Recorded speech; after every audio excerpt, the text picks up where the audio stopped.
उत्तर प्रदेश के गांव में एक छोटे से घर में एक परिवार रहता था। घर की छत टूटी हुई थी, दीवारों पर पुरानी दरारें थी और खिड़कियां भी घिस चुकी थी।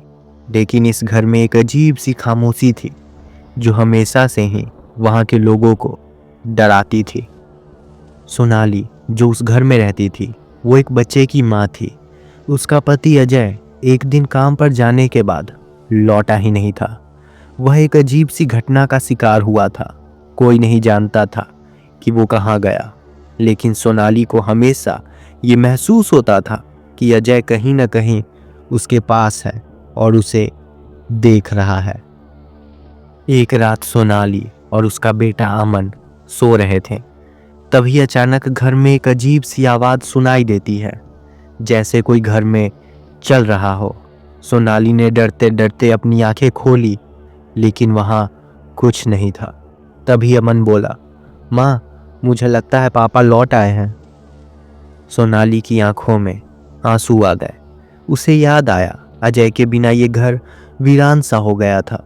लेकिन वो जानती थी कि अजय अब कभी लौट कर नहीं आएगा। ये आवाज़ें, ये कदम, शायद ये सब कुछ और ही था जो अजय की शक्ल में उसकी मानसिक स्थिति का हिस्सा बनकर उसकी जिंदगी में चला आया था। आधी रात के समय सोनाली ने अपने कमरे के बाहर से घने कुहासे को देखा। वो धीरे धीरे उसके कमरे के अंदर आ रहे थे। एक अजीब सी ठंडक और घबराहट उसके शरीर में फैल गई। अचानक अमन की चीख सुनाई दी। सोनाली घबराई हुई दौड़ी और उसके कमरे में जाकर देखा। अमन बिस्तर पर पड़ा था, लेकिन उसका चेहरा पूरी तरह से सफ़ेद और डर से सूख चुका था। वो कुछ बोलने की कोशिश कर रहा था, लेकिन आवाज़ उसके गले से निकल नहीं पा रही थी।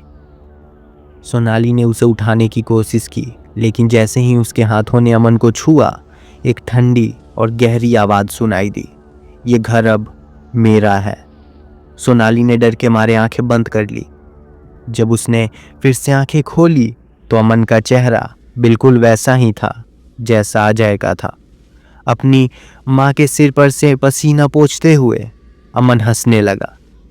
कुछ दिनों बाद गांव वालों को उस घर से एक अजीब सी बदबू आने लगी, और जब वो उस घर में गए उन दोनों को देखने, तो उनके सामने बिस्तर पे सोनाली और अमन की लाश पड़ी थी।